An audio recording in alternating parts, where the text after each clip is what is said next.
Arthur Reynolds raised his glass of premium Cabernet Sauvignon and smiled like a man who had already secured his victory. Across from him, Chloe Sullivan tapped the rim of her crystal glass against his and whispered a toast to Isabella's signature, to North Beacon Capital, and to everything that would finally be theirs.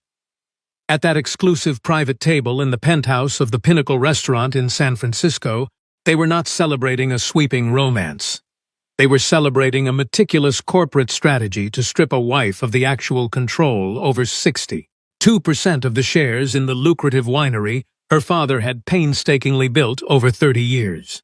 Arthur had been relentlessly pressuring Isabella Anderson to sign a massive restructuring dossier for Anderson Estates. He insisted it was an absolutely necessary measure to protect their distribution contracts with international buyers and to aggressively open new markets on the East Coast.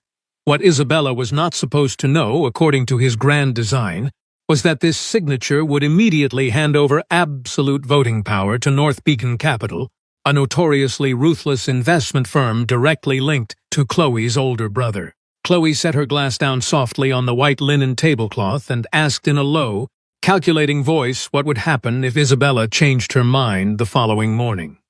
Arthur let out a brief, confident laugh, assuring her that his wife would not waver because Isabella always signed when she believed she was preserving a piece of her beloved father's legacy.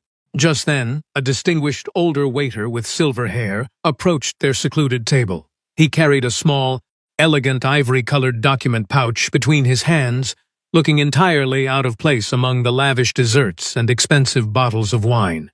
The waiter placed the pouch directly next to Arthur's porcelain plate with an eerie, almost uncomfortable calmness. He leaned in slightly and announced in a hushed tone that the package had been left explicitly for Mr. Reynolds on behalf of his wife. Arthur did not tear into the pouch immediately, his eyes first catching the prominent gold-embossed seal of a prestigious San Francisco law firm on the front flap. Then, Chloe leaned over, read the neatly printed label bearing the name Teresa Vance, and instantly lost all the color in her face. Inside the pristine pouch lay a formal petition for divorce, glossy photographs of a boutique hotel entrance, the confidential North Beacon contract, and a handwritten note from Isabella herself. The note simply stated that she was no longer signing to trust him. She was now signing to stop him in his tracks. In that suffocating moment, Arthur realized with absolute clarity that Isabella was not sitting at home crying or waiting for a phone call. She was already 3 steps ahead of his master plan. To understand exactly how Isabella managed to place that devastating pouch of legal documents onto Arthur's dinner table, one had to rewind exactly 3 weeks to a remarkably quiet October morning in their elegant San Francisco townhouse. It was exactly 8:15 in the morning, and Arthur had already departed, leaving behind the lingering scent of his expensive cologne and a hastily thrown excuse about an incredibly long board meeting up in Napa Valley. Isabella picked up his navy blue suit jacket from the back of a dining chair to take it to the dry cleaners, a mundane habit that goes entirely unthanked after 15 years of marriage. As she routinely slipped her hand into the deep interior pocket, her fingers brushed against a piece of paper folded neatly in half. She did not think anything malicious at first, simply opening it to check if it was a standard corporate expense receipt that needed filing. Suddenly, her eyes locked onto the bold print showing a staggering total of $286, detailing 2 exclusive tasting menus, a rare vintage reserve bottle, and a special surcharge for white lilies delivered to a private booth at the Pinnacle. Isabella stood completely frozen beside the grand mahogany entryway of their home, her mind racing to process the glaring inconsistencies staring back at her. She had explicitly mentioned that very same restaurant numerous times for their upcoming anniversary, but Arthur had always dismissed it, claiming it was drastically overpriced and only meant for flashy people who needed to prove their worth. Yet, the receipt proudly displayed the date of the previous Thursday, the exact same night he had sworn he was having a grueling, late-night dinner with a difficult equipment supplier in the heart of Napa Valley. Her initial reaction was not a fiery, explosive rage, but rather a profound sense of shame for even daring to doubt the man she had loved for so long. For several agonizing minutes, she desperately tried to rationalize the situation inside her head, trying to convince herself that perhaps it was an incredibly important prospective client, or that the floral arrangement was merely a standard part of the luxury restaurant's hospitality. However, the fragile explanations began to crumble one by one under the weight of her own intuition. She slowly walked upstairs to their shared home office, powered up the desktop computer, and opened the synchronized family calendar to investigate the specific date printed on the crumpled receipt. The bright monitor still displayed several outdated synchronization logs from Arthur's personal email account, carelessly left active by a man who believed his wife would never snoop. Isabella did not hack into any protected private folders. She merely followed the glowing digital breadcrumbs that the computer's own operating system left perfectly visible on the screen. The restaurant reservation was sitting right there in plain sight, boldly confirming a discreet private table, a highly specific selection of imported wine, and a request for a fresh bouquet of white lilies. Just beneath the reservation details, buried within a seemingly innocuous work calendar note, she read a fragmented sentence that shattered any lingering illusions of a harmless, romantic affair. The note blatantly read that after she finally signed the documents, the entire Napa Valley operation would belong exclusively to them. Isabella rested her trembling hand heavily on the computer mouse, unable to move a single muscle as the sheer gravity of those chilling words completely altered her reality. This was no longer just about discovering another woman in his life. This was about a calculated, malicious theft of her birthright. She immediately remembered the thick blue dossier that Arthur had casually been leaving on the center of their polished dining room table for the past several weeks. Every single time she expressed a desire to sit down and review the dense legal jargon with a clear head, he would flash a disarming smile and repeatedly reassure her that it was merely a routine administrative formality designed to shield the family business from liabilities. Isabella cast her gaze downwards, her eyes falling back upon the wrinkled restaurant receipt clutched tightly in her fist. For the first time in many years, her spacious home did not feel like a tranquil sanctuary. It suddenly felt like a hostile environment where she was being actively hunted. Deep within that suffocating wave of paranoia, a horrifying question emerged that she could absolutely no longer ignore or push away. What exactly was Arthur attempting to do with the pristine reputation and hard-earned legacy of her late father? Isabella refused to touch the ominous blue dossier that morning, leaving it exactly where Arthur had positioned it, complete with his silver fountain pen, resting on top like a silent, venomous invitation.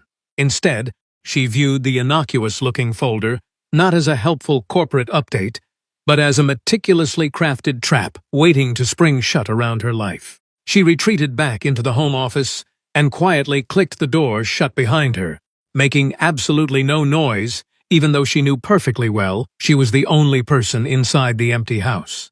That stealthy gesture felt incredibly absurd, yet entirely necessary, marking the exact moment she began to behave as though the very walls of her own home were actively listening to her every move. She forcefully pulled open the heavy-bottomed drawer of Arthur's solid oak desk, frantically searching through neatly categorized folders of winery invoices, travel expense reports, and vendor contracts. Hidden beneath a stack of mundane paperwork, she discovered a pristine white envelope containing a magnetic plastic key card belonging to a lavish luxury hotel located in downtown San Francisco. The card itself would have meant absolutely nothing if it did not feature a faintly stamped date corresponding perfectly to the same Thursday as the damning restaurant receipt. Isabella numbly placed the plastic card onto the desk next to the receipt, and shortly after, she unearthed a second card, followed rapidly by a third. All three key cards corresponded to specific nights when Arthur had looked her directly in the eyes and promised he was sleeping at a modest motel in Napa Valley due to exhausting early morning harvest preparations. She aggressively refused to allow herself to cry, firmly deciding that tears were a useless luxury she simply could not afford at this crucial juncture. She booted up Arthur's discarded older laptop, easily bypassing the non-existent security to uncover a hidden digital folder ominously titled Project Harvest.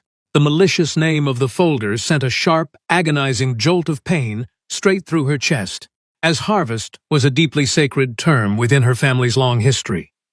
Her late father used to say the word with profound reverence, speaking of the grueling season of backbreaking labor, damp, fertile earth, and permanently calloused hands. Arthur had brazenly hijacked that beautiful word to camouflage a deeply sinister corporate takeover designed to strip her of everything she owned. Inside the digital folder lay 3 primary documents, the first of which was a devastating proposal for the temporary transfer of her voting rights. According to the dense legal text, Isabella would technically remain the legal owner of her 62% stake, but for a devastating period of 5 years, North Beacon Capital would hold the absolute power to vote on her behalf, regarding all critical strategic decisions. The second document was a highly manipulated internal financial valuation of Anderson Estates, a company she knew intimately was worth comfortably around $48 million. Yet, the fraudulent paperwork had aggressively undervalued the sprawling estate by nearly 65%, making it appear incredibly weak and ripe for a hostile, low-cost acquisition.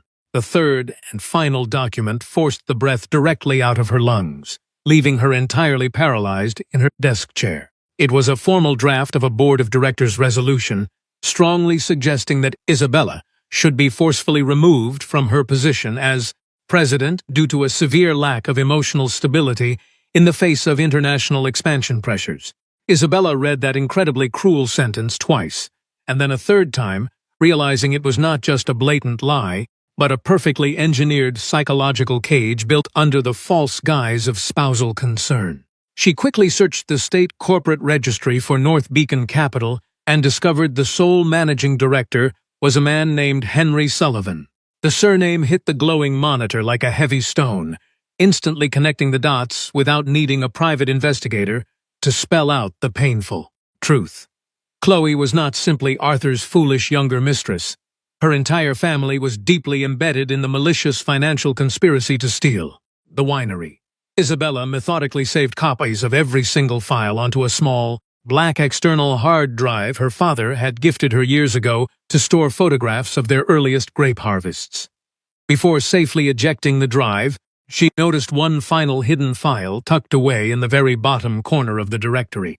It was not a legal contract or a financial spreadsheet, but rather a comprehensive list of the 12 members of the board of directors, with 3 specific names highlighted in aggressive red ink.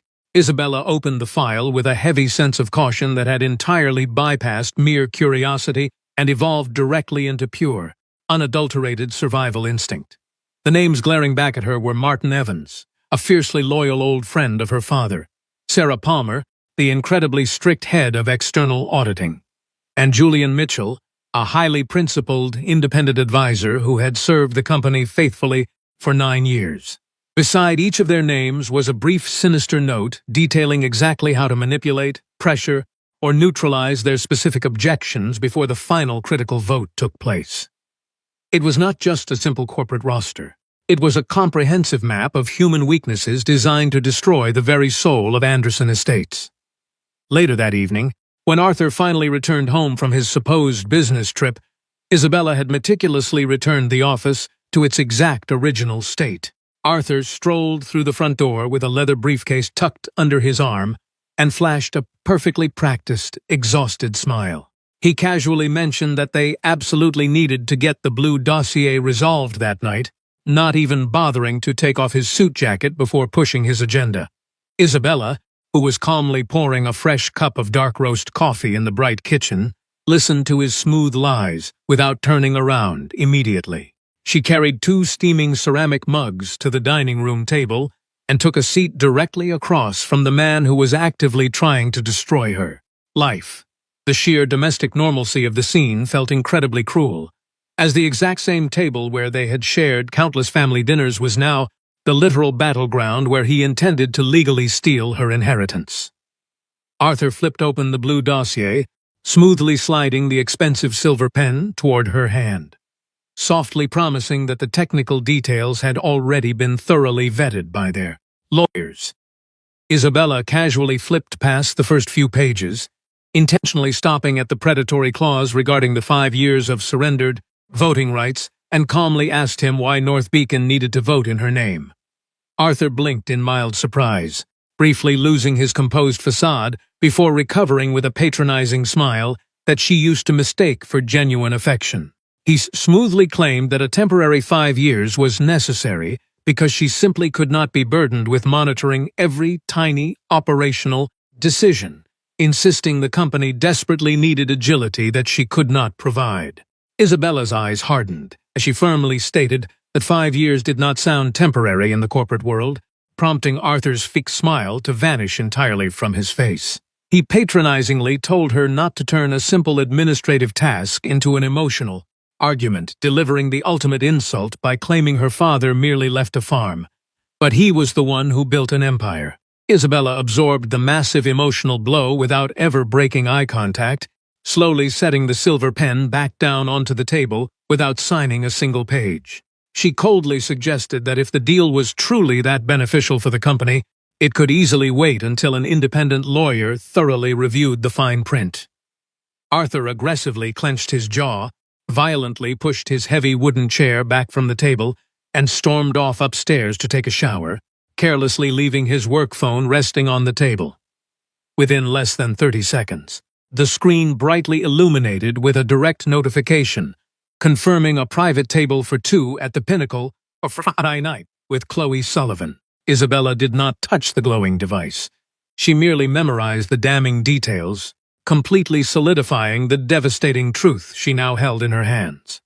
The following morning, Isabella left the house hours before Arthur even woke up, leaving no explanatory note behind, only the blue dossier positioned exactly where he had left it. She carried her sleek designer handbag, heavily loaded with the black hard drive, the printed hotel receipts, the restaurant confirmation, and the absolute worst pages of the North Beacon contract. She navigated the bustling morning traffic of downtown San Francisco, arriving at the impeccably discreet law offices of Teresa Vance, a brilliant attorney known for her surgical precision in corporate divorces. Teresa Vance was a formidable woman in her late 50s, sporting sharply cut short hair, thin wire-rimmed glasses, and a piercing gaze that sought absolute clarity rather than offering hollow sympathy. She instructed Isabella to strip away the emotion and present only the cold, hard facts, which Isabella executed flawlessly by laying out the timeline of deceit, document by document, onto the sprawling glass desk. Teresa did not interrupt a single time, furiously taking meticulous notes with a blue fountain pen while demanding full names, specific dates, and exactly how the North Beacon entity fit into the grander scheme. When the veteran lawyer finished digesting the predatory voting rights clause, she placed the paper down and bluntly stated that this was not a restructuring, but a highly coordinated corporate coup. Teresa immediately summoned two of her most trusted colleagues, a ruthless corporate litigator and a brilliant forensic accountant, who arrived at the office in under an hour.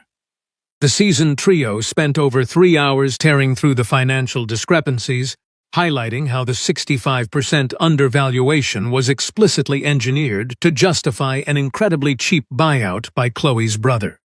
It was the sharp-eyed forensic accountant who pointed out the most sickening detail. The draft resolution citing Isabella's mental instability was a preemptive strike to completely discredit her if she ever tried to fight back in court.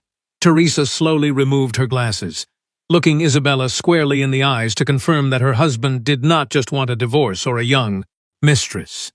He wanted to orchestrate her complete professional annihilation under the guise of legal protection. Isabella stared out the large office window at the bustling San Francisco streets, watching ordinary people holding their morning coffees, feeling entirely disconnected from a world that had just fundamentally shifted beneath her feet. Pulling the final piece of evidence from her bag, Isabella presented the Friday night dinner reservation at the Pinnacle, revealing that Arthur firmly believed she would be sitting alone at home while he celebrated his incoming victory. Teresa reviewed the reservation details, noting the secondary contact was Chloe Sullivan, and smoothly asked if Isabella wished to confront him directly before the dinner took place.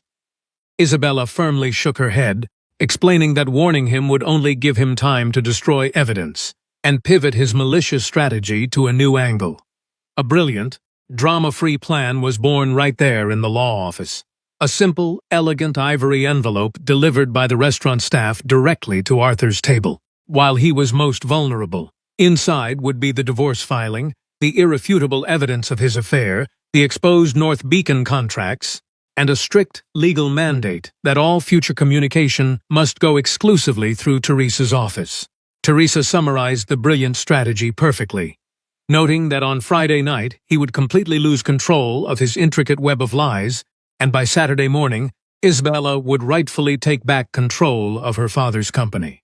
Friday arrived with an almost offensive level of normalcy, as Isabella went through her daily routines without altering a single facial expression or vocal tone.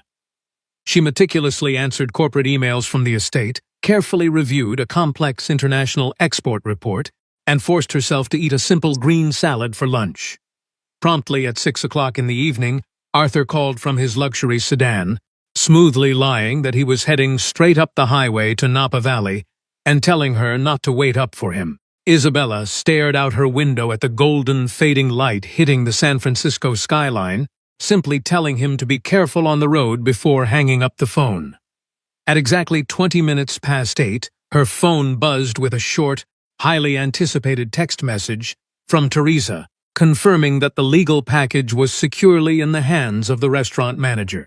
Isabella read the brief confirmation twice, then placed her phone face down on the cool marble countertop, feeling an incredibly strange, profound wave of peace wash over her entire body. At exactly 5 minutes past 9, Arthur confidently strolled into the Pinnacle with Chloe Sullivan draped on his arm, looking incredibly smug in the dark navy suit Isabella had bought for him. The oblivious couple was swiftly escorted to a highly secluded private table, heavily shielded from the rest of the affluent diners by an elegant wooden partition and lush, expensive greenery. Arthur arrogantly ordered an incredibly rare reserve bottle of Cabernet Sauvignon, produced by Anderson Estates itself, treating the wine as a premature trophy of the kingdom he believed he had successfully conquered.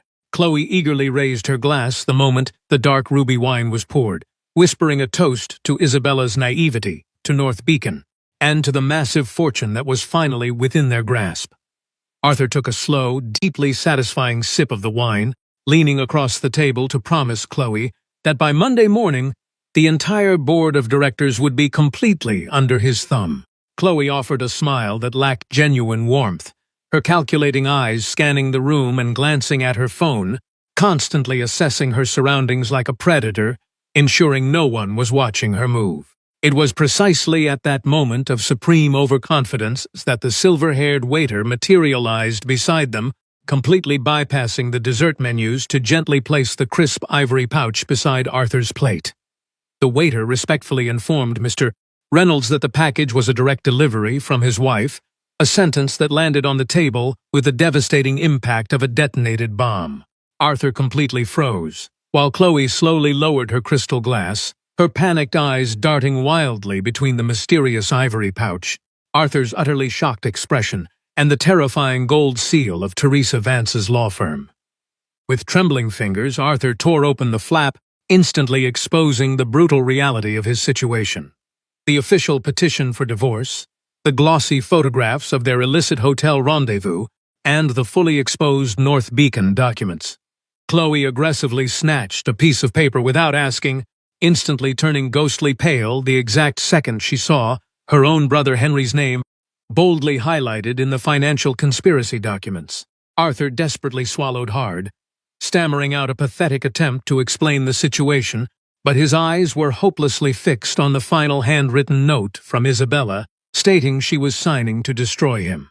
Chloe instantly realized the catastrophic legal danger her family was now in, dropping her facade of romantic devotion to furiously hiss that Arthur had promised his wife was too stupid to figure anything out.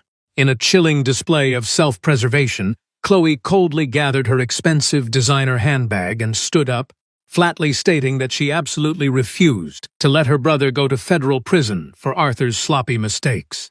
She swiftly abandoned him at the table without causing a public scene, leaving Arthur entirely alone with the poured wine, the open divorce papers, and the shattering realization of his complete and total ruin. Arthur's phone immediately began vibrating wildly on the table, displaying the name of Martin Evans, one of the key board members he had planned to relentlessly manipulate the following morning. Arthur simply stared at the vibrating screen, entirely unable to answer the call, fully comprehending that he was not merely losing a comfortable marriage, but rather losing his entire grip on the multi-million-dollar empire. Fast forward to exactly 7:30 in the morning on Saturday, up in the crisp, fog-covered hills of Napa Valley, the bright lights of the Anderson Estates executive boardroom were already aggressively buzzing. Isabella arrived promptly at 7:45, flanked powerfully by Teresa Vance, the ruthless corporate litigator, and the incredibly sharp forensic accountant who had decoded the financial fraud. Isabella entered the room clutching her late father's battered antique leather portfolio, completely ignoring the bewildered whispers of the board members who had been summoned for an unprecedented emergency weekend session. Arthur finally stumbled into the boardroom at 8:05. His hair still damp, his collar hastily buttoned, and a sickeningly desperate fake smile plastered across his sweating face. He immediately attempted to hijack the meeting, loudly proclaiming that his wife was suffering a severe emotional breakdown due to a personal misunderstanding and begging the board not to mix private marital issues with business. Isabella completely ignored his pathetic display, simply opening her father's leather folder, as Teresa seamlessly projected the damning financial documents directly onto the massive screen at the front of the room. The room erupted into shocked murmurs as the North Beacon contract appeared, instantly exposing Henry Sullivan's name and the fraudulent attempt to forcefully seize Isabella's voting rights for a period of 5 years. The forensic auditor then took the floor, meticulously explaining how the 65% undervaluation was a deliberate, malicious attack designed to bankrupt the true value of the historic vineyard. The absolute final nail in Arthur's professional coffin was the projection of the drafted board resolution attempting to falsely label Isabella as emotionally unstable, causing Sarah Palmer to angrily demand who authorized such a vicious lie. Arthur remained completely silent, unable to formulate a defense, right before Isabella projected the final, most devastating slide, the list of the 12 board members with 3 names circled in blood red. Martin Evans slowly removed his reading glasses, staring fiercely at Arthur as he read aloud the vicious notes detailing exactly how his family contracts were going to be used to violently blackmail him. Just as Arthur tried to stutter out a pathetic excuse about the documents being taken out of context, his cell phone buzzed loudly on the mahogany table, brightly displaying a frantic message from Chloe demanding he delete all evidence. The entire board stared at the glowing phone in absolute disgust, prompting a swift, unanimous vote that immediately suspended Arthur from every single executive function and permanently blocked all North Beacon operations. As the chaotic meeting finally concluded, the chief financial officer, a man named Marcus, approached Isabella with a fresh folder, whispering that they had just uncovered a second, deeply hidden shadow corporation. The second entity, named High Fog Management, was secretly tied to hundreds of thousands of dollars in unapproved consulting invoices, proving definitively that Arthur had built a secondary pipeline to drain the company's wealth. While this discovery did not change the ultimate outcome of his dismissal, it brutally highlighted the absolute depths of his unyielding greed and the sheer magnitude of the betrayal he had orchestrated under their own roof. Over the next several grueling weeks, the internal audit relentlessly purged every trace of Arthur's influence, while Isabella learned the vital importance of delegating authority to a trustworthy executive team without ever fully disappearing from the helm. She began spending her mornings walking alongside Eleanor, an incredibly seasoned vineyard manager who eagerly taught Isabella the deep, complex agricultural rhythms of the soil that she had neglected during her years in the city.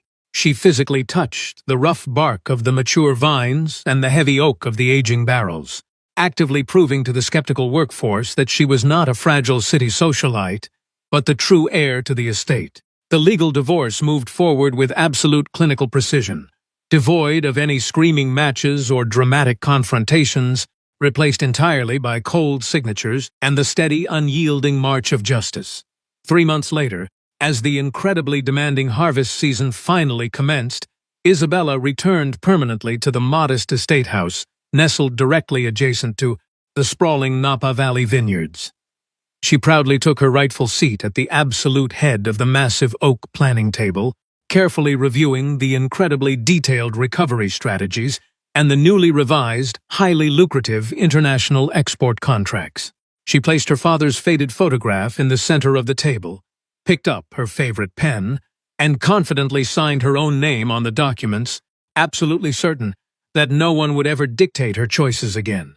Sometimes profound betrayal does not arrive with loud shouts, violent threats, or aggressively slammed doors. It arrives with a calm, reassuring smile, a legally binding contract placed gently on the dining table, and a trusted voice claiming to know exactly what is best for us while quietly stripping away our fundamental power. Isabella did not successfully save herself because she was born inherently ruthless or cold. She saved her entire legacy because she bravely chose to look the incredibly painful truth directly in the eyes without ever blinking or looking away. She refused to confuse forced peace with genuine loyalty, and she profoundly understood that protecting a long-term relationship must never, under any circumstances, require a person to surrender their own self-respect and dignity. True justice in her remarkable case was not a noisy, dramatic quest for vengeance, but simply refusing to absorb the devastating consequences of another person's calculated deceit, allowing the hard evidence to speak for itself. After surviving a massive betrayal, you absolutely never return to being the exact same person you once were, but that transformation is not a tragedy. It is an evolution. The fragile part of you that shatters is almost always the part that lived quietly asking the world for permission to exist. When that weak shell finally falls away, the person left standing behind is immensely calmer, fiercely awake, and entirely the undeniable master of her own extraordinary life. Isabella permanently lost a comforting illusion, but she managed to recover something infinitely more difficult to build: absolute, unshakable confidence in her own brilliant mind.